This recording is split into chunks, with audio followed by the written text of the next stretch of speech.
After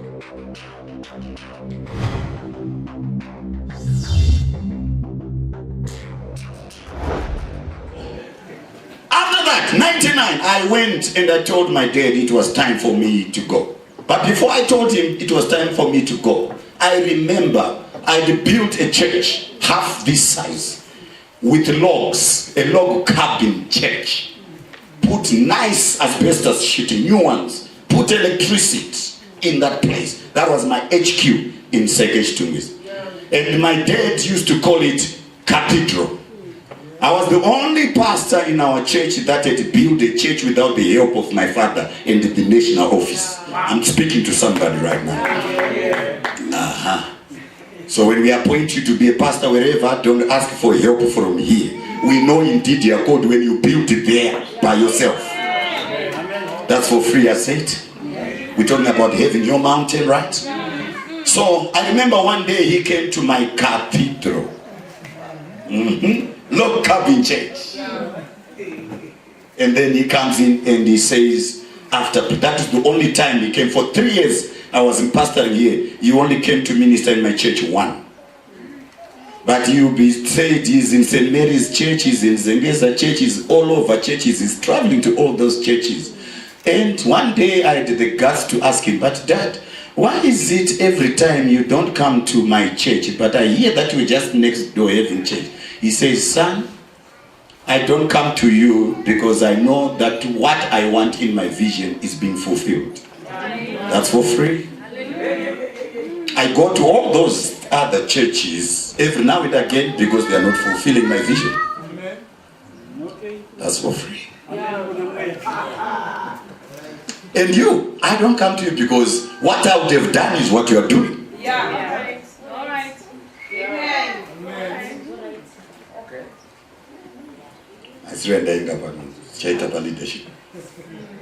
I said, okay, Papa. Then I understood. Then the one day he came, he spoke these words that stuck in my heart. He said, son, God has given you Seke in your hands. Mashoko ndakainyora pasi statement kune zviye zvekuti makataura kamwe chete ndikanzwa kaviri ndozvakaitika. Mwana Mwari akupa Seke mumaoko ako, akubvumidza kumuvakira chechi yake. Asi mashoko anongotaurwa nababa wako wabata light yakadaro. I wrote those words down. And guess what? Years later, he had been told by some apostles that had visited us in one of our conferences that this young man, I was young then, God is raising him up to be a great and mighty man of God. He has got an apostolic calling over his life. But God is telling us that take care of him, look after him, raise him up, groom him up until the time appointed. You will know when he needs to go. You release him. And they came and they spoke to me and they prophesied. Not this kind of prophetic you are doing these days. And they spoke to me. You are prophesied today and 3 hours later you are running in the prophecy. And they came to me and says, God is telling us you are an apostle. He is calling you for ministry all over the world. You shall do this and this, but we have told your father. The real deep things we are not going to tell you. We have told your father. Then my dad called me and he said, son, they have told me. I know. They said I must look after you. Just be submissive and obedient. I want to tell you the greater things that they have said. Because if I tell you now, you will become too pompous and proud. But in due time, you shall know. I did not live. That was in 1988. And in 1999, that's when God told me it is time. I went to his house. I knelt down. I said, Baba, I am here. I believe that time is now. Pray for me. He prayed for me. I remember that day I wailed. I did not cry. I wailed. Do you know what wailing is? Yeah. Because it was like a piece of meat that was being taken away from the body. It was me being taken away from him. Because I believed that his calling was my calling. His vision was my vision. Where God was taking him, I was also going with him. And he prayed and said, son, you know where home is. If you have problems, don't worry. You can always come. I'm talking about the mountain. And then God told me, I'm sending you into Unity D. Second, Chitungwiza, of all places. That's where you're going to start your ministry. Now I told you my background. My background is not a poor background because I've worked enough for myself. And to take care of my wife and my people, I live a good life. And of all the places, instead of God taking me, at least to waterfalls, I would understand. I'm not talking about Borodi. At least, God, if you take me to waterfalls, that would be a little bit better. But God says, I want you in Unity D. Then Unity D was really D. Then in those days, it was really D. There was nothing you can really look into. And nobody wanted to be addressed as a person coming from Unity D. And God says, I want you to start a church in there. From zero. Then I remember the words of my father, which is Paul. Son, God has given you second. No. Here is my mountain. Called Unity D. Now I remember, okay, it's not about the people in Unity D. No. It's not about the resources. It's not about anything. It's about knowing what God, the promise that God has spoken about my mountain. God has given you Unity D. Now, most of you might have nice houses. When I understood about my mountain called Unity D, the Holy Spirit whispered in my ear and he says, can anything good come out of Nazareth? And then he took away the word Nazareth. And then he says, can anything good come out of Unity D? Because I was looking at Unity D, I see prostitutes. I see drunkards. I see murderers. I see kachasu. And do you understand what I'm talking about? Hallelujah. This is what it is. You wake up in the morning, all you hear, you wake up every weekend, there's people that have died overnight. Vapondwa. No more Zitanga Chechimo. Do not buy Tramu because Gomoro Tarisira may not be Iroriera Kanaka Gatro. But Munero Tarisira Pasiro Roman. Asiriri muchivimbiso cha Mwari pane zichatanga kuitwa na Mwari momo.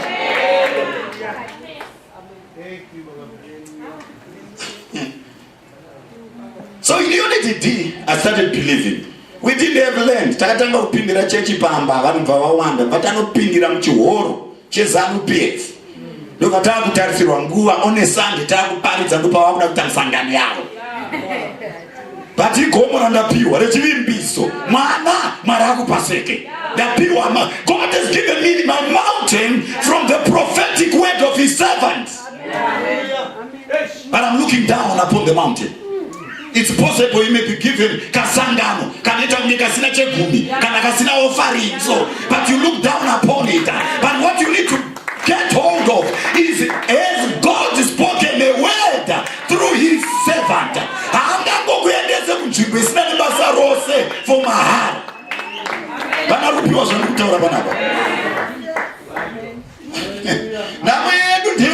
Zvatinotarisira kuti gomo ndoenda kuzogadzirisa pano musati mapiwa haipa yekunzi ndege yako mati ndandwa kutaura pamasimu ndege zviri mukachechi kekuhaifiridzi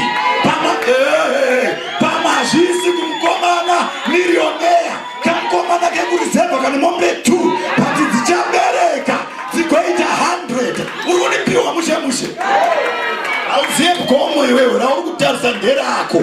Nametina ndio kuti right now kune va creator makoma varikuda kuzvipa.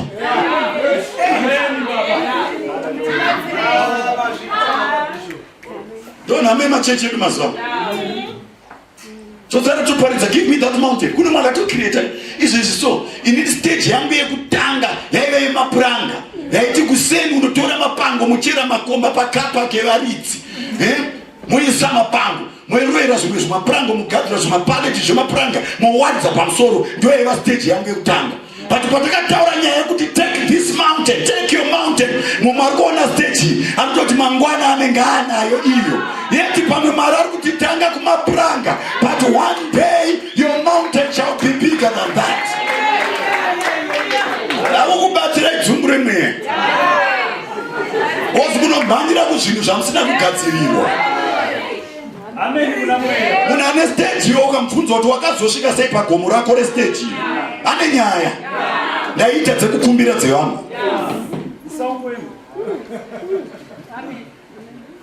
Rimwe gore ndikazopiwa nanzvimbo andiseka. Akati yako mudhara ichaita nezvepuranga zvokuti kana uchiparidza ndoda kuti ngeroda kudoro. Nzvimbo mvazo ndipaine ma-steel shutters. Ndo life yemurume ndonomubvunza ndichitaura zvari kundinzwa ipapa. Zvine iwewe unoda kutanga nestage iyo pakati maa. Kutsvaira mumba usati wakugona, kuwacha hemba usati wakugona, kukoropa usati wakugona, wakumhanyira kugomo rausingagoni. Hallelujah. Amen. Makomo ose kune kunobviwa. Nyama yedu mungangosvika kugomo ramusina kuziya makwiriro. Mubvunze kuti pamakatanga mamakaita zvamakaita nhasi. But gomera harisi kubatika here zvino. Kuti kune vamwe harisati ragomo ravo, but kune vakatanga kuGlory Ministries vari kuziva kuti patasvika panapa gomo redu raakuoneka manje. But parakatangwa kaiva kasowe kana madzibaba sibiya nemushandiri wake mumwe chete. Saka handisuda kukumhanyisa kuenda kustage usati waziva kuti inowanika sei. Mara ndibatsire ndiende umba uno. Ngandipedzese. Sandisire chinguva chako. Hallelujah muna Jesu. Ndoparidza international kamfana. Yes. Ndobva kuAmerica izvozvo ndine 3 days ndaburuka. Ndisiro chinguva chinoparidza 20 minutes ndapedza kuparidza. But kuAfrica uise nguva. Ndozotanga warowana nedhimoni racho first. Wozunoisira dhimoni nguva iyo. Dhimoni remuAfrica harisiro nguva.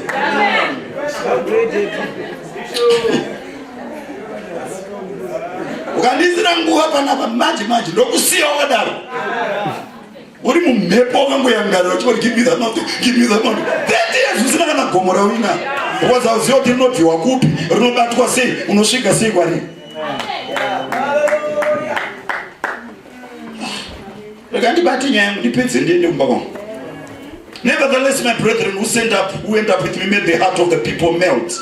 Kune hama, kune shamwari dzechitendero dzinoodza moyo, dzinopedza simba, dzinodzokera shure. Kuti ukatarisa zvauda kuita sondoda kudzo ndakanyora ndikafoira unzi ukumfunza kuti ukanyora izvi ndopa uchapasa ine. Ari kuda certificate ishamwari yako here kana kuti ndiwe. Namweni ndiye kuda kuteerera zvevanhu vane zviono zvavo, iwe usingazviteerere kuti uite chiono chako.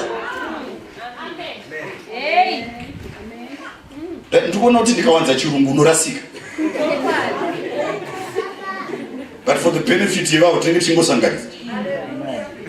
so, nevertheless, my brethren who went up with me made my heart, the heart of the people met. But I wholly followed the Lord my God. Before he started speaking about the mountain, this man was committed to the heart. His heart was committed wholly in following God. Amen. What God says is what I will follow, is what I will do. What everybody says that is against it, for as long as it is of God and it is coming from God, I I will hold on to that. Amen. I will hold on to that. Are we here or are we here?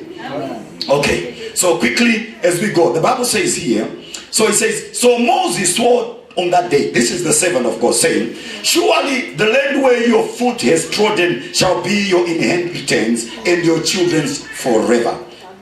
Now, we 1 year, I remember in our church where I grew up, there was 1 year which was called the year of possessing the land. So everybody was running around trying to possess the land. But we were just told the surface of possessing the land. We just heard the scripture read. After it was read, the only quotation that was put in brackets and given to us was, wherever your foot steps on, I have given it to you. It is yours to possess. But we were not told how to possess. Hello? So it's one thing to get the mountain, but it's another thing to know how to get the mountain. Are we here or are we here? So this is what we were told. He says now, wherever so everybody would walk into a business, I possess this business. You would go into somebody's car, I possess this car. You would go into somebody's wife, I possess this wife. Because it's not clear. It's not clear. Vision, not clear is vision bringing people to death. And then he says here, he spoke this word. Surely the land where your foot has trodden shall be your inheritance and your children's forever. Because, reason now, you are going to possess where you have stepped your foot on. Reason is because you have wholly followed the Lord. Wakaperevera pakutevera kwako ani Mwari. Gomena risire kutenga Mwari nechiyoko muhumwika. Arisire kuyane $100 oti gomura mudatori wanu. Arisire kuyane grocery oti gomura mudari wanu. Aiwa, hii grocery kunzi I have holy moyo wangu, mweya wangu, simba rangu, pfungwa dzangu dzaperevera pakuti Mwari zvamunondiraira kuti ndiite ndichazviita to the letter until the promise is fulfilled. Amen. There is something, there is a process before the mountain. Amen. Hello? Amen. There is a process. So he says here, so I told you, so what do I do next? Takumbira tikachitipewo pekungopindira tingovaka chisheti chedu vatanonzi pasera hapo vaka chisheti. One day ndiri munhingiriki muchihoro icho cheZANU-PF nepakahwindo kadiki soka kakagadzirwa ndobva ndatarisa pacho patiri kunzi vaka hapana chinhu panomborasirwa marara. Panorasirwa marara. Location rose rokurasira marara ipapo. Mwari ndobva nditi apo ndopauchavaka chechi ipapo. 3 years ago, Maranga taura neni ndiri kuchechi kwa baba wangu. Ndiri mucathedral yemapuranga. Zvikanzi uchavaka church pedyo netown center. My mountain is coming. But apa pane chituck shop, apa pane chigayo, apa pane chibhapa shop, apa pane chii, apa pane chii. Hapana ungofunga kuti ndezvevaridzi, property yose ndeyevaridzi. Yeti ipapo pane property ndo pane gomo rangu. Vana ndikutaura naye here pana. Mweyamucheni ndobva nditi apa ndopo uchavaka ndadedza chechi ndikati dongorerani pahwindo. Mweya waMwari uri kuti apa the man of God is speaking to you the church. Apo ndopadzichavaka chechi apo. The promise of God emakonzia. Yes. Ne promise yemuranda wake kuti Mwari akupaseke mboko. Hallelujah. Ndoti profita chandotenda izvozvo. Zvanzi ndakupa ko. Totatarisa pamarara vatabuda panze musi Sunday afternoon kati ngatina matipa mutsvina imomo chitsika marapu. In the name of Jesus, this is our place, God. Patatanga kupa cleaner takaroa mabhara kusvika musana wadambuko chibvisa rapo china chinokanda dambu chinokanda and eventually taona kuti tichazvigona takapedzera tahaya chitipa chiya chekanzuru nechiya chinoskupa chichibira pakaitwa about 4 maloads ekunorasa marabu after istaita masvondo ekukwara musana nemagara. Rakuratidza kuti chino yanga yakawanda sei pagomo rangu. Ndoza kuti message yakatosiyana nezvamamuchitarisa. Because you will underestimate the simple things that God is going to give you as a mountain, because your expectance is for that glorious thing. Yet your glorious is going to come from that simple thing you are underestimating. Guess what? The next thing, tatenga zvimapango zvedu kwachikwana. Tatomisa wenda zvimapango zvedu. Tatita chisheti chedu wedu. Tatonyora chipana chedu zvichiri kunyorwa nesign writing yemaoko. Chakanzi welcome to the Holy Ghost Training Center. Hapana zvimapuranga, but yakutonzi Holy Ghost Training Center. Vandaenda kucancel. Ndikati kucancel ndiri kukumbira site plan yeunit D. Ndovandabhadhariswa chaziva inenge yava $30 iri kumakore wano yekuprintirwa site plan. Ndovandatarisa apa pane church, apa pane chiofisi chezano, apa hapana chinhu, apa hapana chinhu, apa pane chinomona, saka pandiri apa hapana chinhu. But site ipapo pakanyorwa kunzi Blood Transfusion Services, stand number 2133 unit D, Shamiyarira Road, second. Saka stand yandiri nini yanga iri Blood Transfusion Services, paifana kuvakwa clinic. Ndovandadzima pakanzi Blood Transfusion Services, ndovandanyora kuti Ablaze International Ministries, ndovandasiya stand number. Taura gomo because ndora ndakapiwa naMwari. Ndovandatanga kuvaka chisheti chedu, ndobva kansera wangu auya zvikanzi nzvimbo ndaona shungu dzako, vaka chinhu chekuti kanzuro ikauya haikubvise. Aunonzwa zvandataura? Ndaona shungu dzako, ndaona zviri mumwoyo mako. Goma haruye kana usina shungu. Haruye kana usina moyo. Haruye nekuti vasibia vadedzera kuti get your mountain, get your mountain. Vanhu vacho vari kunzi geti vane moyo uri ready to get here.